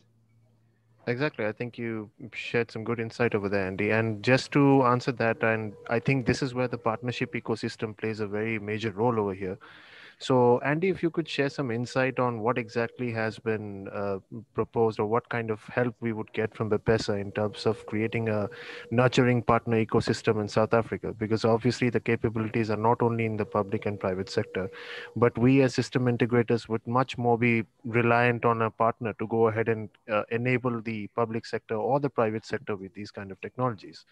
So what is the game plan, or what would you say is the roadmap for the partner ecosystem for any kind of participating companies that are there? So I think, first of all, you know, kicking off with initiatives like this is really important so we can understand what's the appetite for partnering, where are the opportunities in the country, and how those mutually beneficial to the role players. I think the second is that we've got a very broad network of businesses in South Africa, and to some of my colleagues' points, many of them would be very willing to open up for partnership discussions and engagement. And we can facilitate as BPESA the introductions by your organizations to those organizations within our network, and our network spans to include our partners like Juanita's organization and others in the broad-based ICT sector. I think the third is you've got our government partners on the call, and we work very closely with each other so that where there are public sector initiatives, or let me say government initiatives, combined with the private sector initiatives that our colleagues in Harambee and others are involved in, to support partnerships, to support startups, to create that startup ecosystem, we can make the introductions and bring those role players together in quite a bespoke manner. Generally speaking, you know, there's appetite, there's a lot of partnership, there's a lot of investment. What we discussed with Shubhendra, you know, having looked quite quite closely while we were in your country at your 10,000 startup program, having looked at your Center of Excellence, having looked at some of your incubators. It really struck us that in South Africa we have many of those initiatives underway, but not coordinated in the way that they are coordinated in India. And one of the areas of collaboration we would like to explore with you is how do we share lessons learned about shaping up that ecosystem, and in that opportunity, what is the role that some of your organizations can play, in creating the right sort of environment and ecosystem for that. But I do feel, and keen to hear from our colleagues on the call, that timing is really good to come into South Africa, both as with a partner intent, but also just as an investor and standalone to grow. But I think you've heard all the way through the many benefits of partnering, and you have the network around and represented on this call, so who can facilitate and support that. So I hope that does give you some direction. What we will be taking up post this call with Shivendra and with the team is a more formal approach to exactly how we do that. But certainly from a tactical perspective, post this call, any one-on-one expressions of interest and any intent to move forward, we'll channel through Nidhi and the team, Tracy and the team, and get you connected. We'd be certainly excited to do that, Andy, because as system integrators and people who have executed some myriad amount of bespoke applications here in Africa, we've recently won a bid in Ethiopia for one of the major ERP projects on an open source platform. So as system integrators, we are always more interested to go ahead and rely on the partner ecosystem and help on that growth with business practices that we can bring forward. So I think those focus areas are great. And I think, Shivendra and Nidhi, I guess we really need your support in that regard. So thank you. Thank you so much, Andy. Thanks, Andy. We're running out of time. Is there any more question before we move on to the quick introductions of companies from the Indian side? Hi, this is Anant. I had one question. Yes, please, Anant, go ahead. This is Anant Agarwal from Skillmind Technologies Consulting. We have been starting to plan our foray into the Africa region, and have been speaking to few of the networks and the business associates. I needed some resourcing help in terms of talking to somebody on the legal side, taxation side of the things, because we are not sure whether we go into a wholly owned subsidiary or we go into a JV, the kind of impacts it has on the transfer pricing and withholding tax matters. So while we have already made a decision to plan, but some of these things are not yet fully decided, and anybody who is a good advisor, happy to engage them professionally. So any recommendations, advices, guidelines for me would help. Hello, Anant. If I can just suggest that you can share your email with us via Nidhi after this call. And for example, people like Kobus and others who've been through that process can put you in touch with their advisors. There are many other role players who are dealing with that, who are running operations from here and in other countries. But certainly can give you that. And then also we can draw on the DTRC's one-stop shop and their network that supports a lot of that as well, plus the private sector legal advisory and financial advisors specifically on the tax. Yeah, Andy, that'll help. And if there's something which is readily available, which talks about the corporate, the taxation, the visas that one of the speakers spoke about. If there's anything which is generally available as a guideline, as something to glance over, I think we'd be happy to share that with the member organizations, because typically that becomes important impediments for companies to decide when they plan to set up and expand.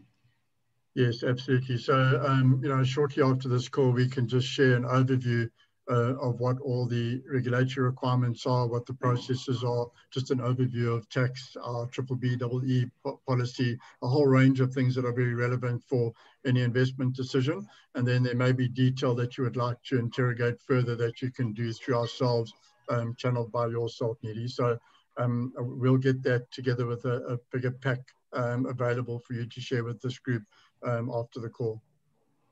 That will be very helpful. Thank you. Thank you. Are there any more questions, or we can move on to the introductions, please? Okay. Can I invite Pramod Pawar from SL3 Software, please? Pramod, are you there?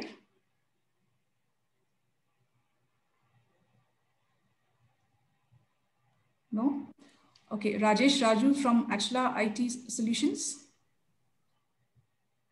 Hi, Nidhi. Thank you.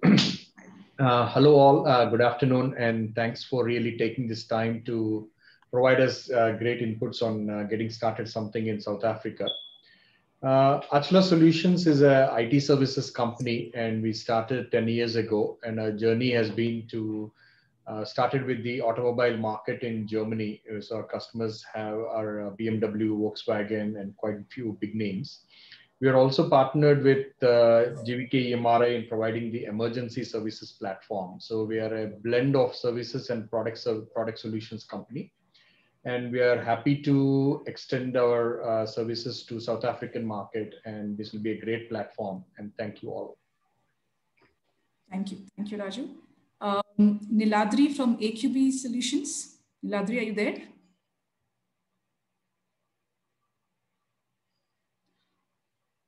Archit Jain from Atishray.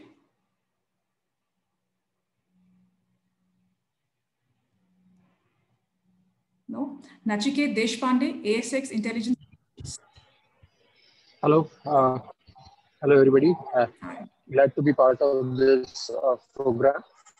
I am heading Access Solutions. We are working into the domain of customer service excellence, mainly in the area of artificial intelligence, machine learning. Have multiple products in this region, and also a payments platform which is most suitable for the wallets, digital wallets, telecom companies for their payments, reward programs, and so on. Looking forward for suitable partners in the region, and being happy to share our expertise and work together on this regard. We'll post my details in the chat soon. Please feel free to connect with us. Thanks. Thank you. Aditya Puram from Basics Fund Service Private Limited. Aditya, are you there? Ashwini from Batoi Systems Private Limited.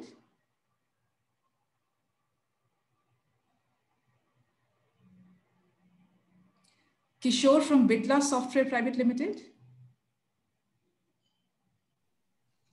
Hello. Hi, Kishore, please go ahead.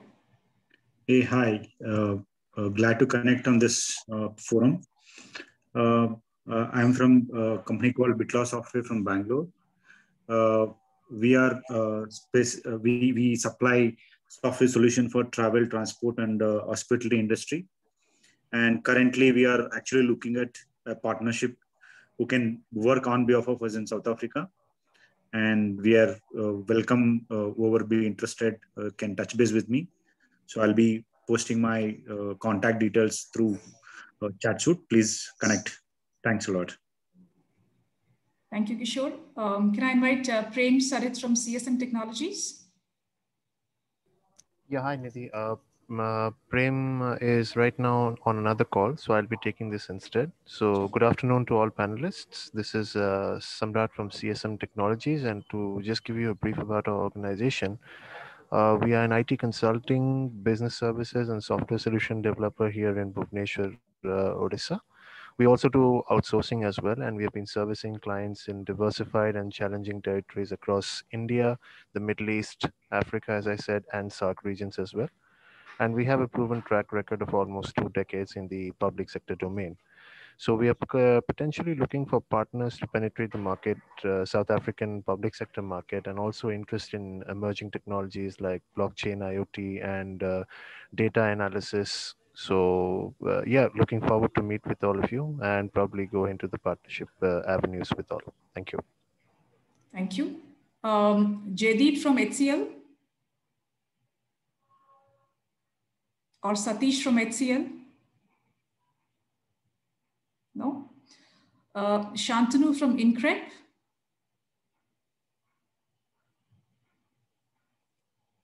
Nanda Reddy from ITT Star?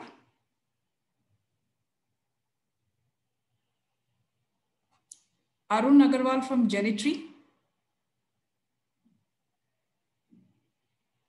Ashish Gavare from Jeeptronics.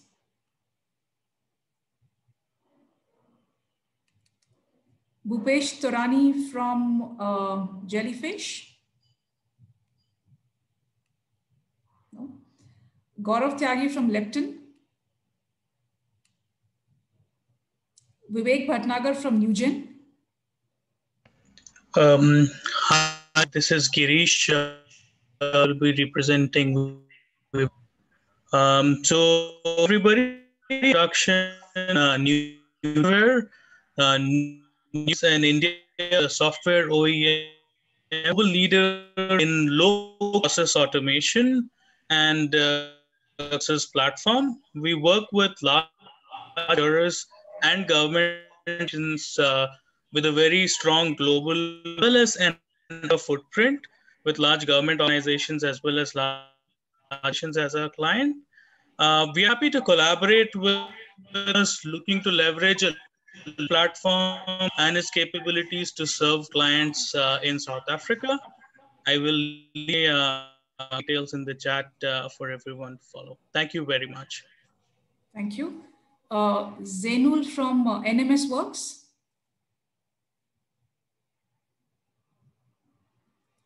Amia from Phoenix Robotics. Miltan from Petangent Analytics. Miltan, are you there? I saw you logging in. Okay, Ankit Mehta from Qualitech.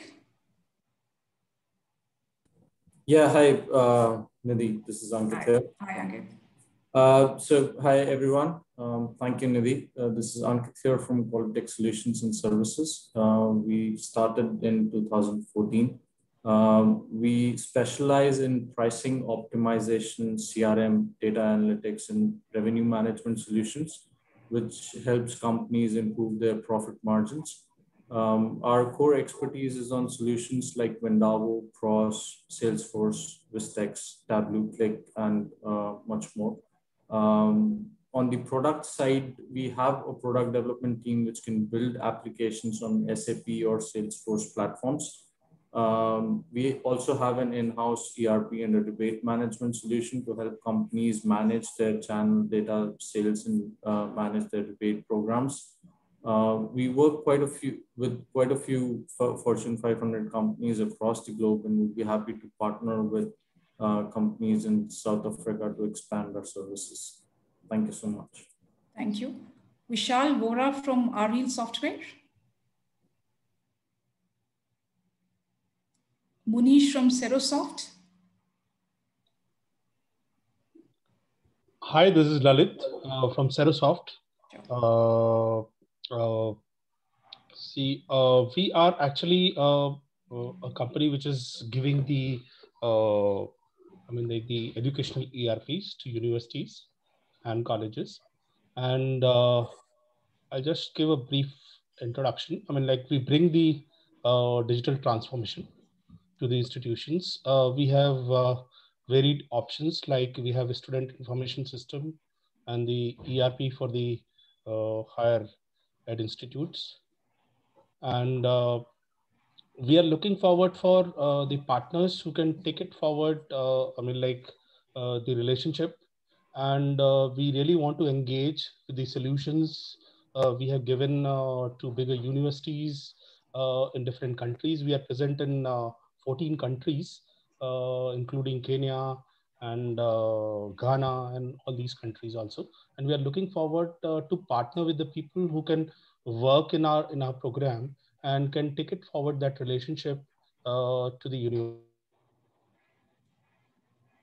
universities and schools. Thank you. Thank you. Thank you. Can I move on to Anant Agarwal from Skillmind?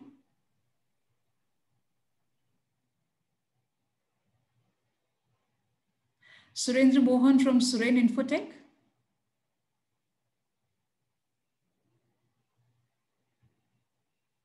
Ashutosh from Tally.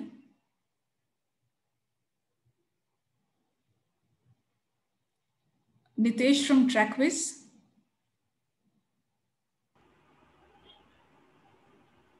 Nidhi. Hi, this is Saili Saili from would take. Tractors. Sorry, did I miss out anyone? No, so this is Saili from Tractors. I would be introducing our company. Sure. Yeah. So hello everyone. My name is Saili Sarunke, and I am from TSS Consultancy, which is a 10-year-old SME tech solution company currently headquartered in Mumbai.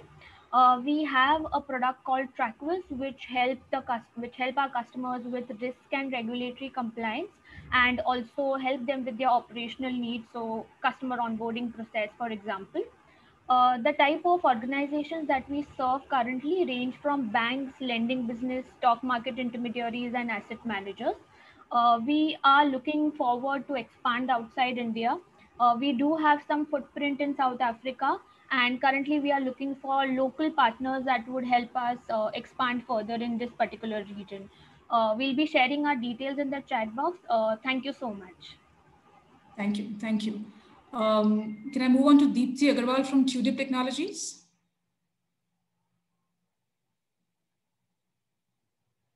Mohan Raj from Valbird.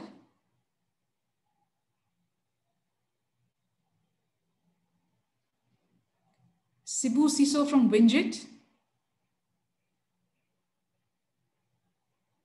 And Yamini from Wipro. Thanks, Nidhi. Good afternoon, all. My name is Yamini Kejapati.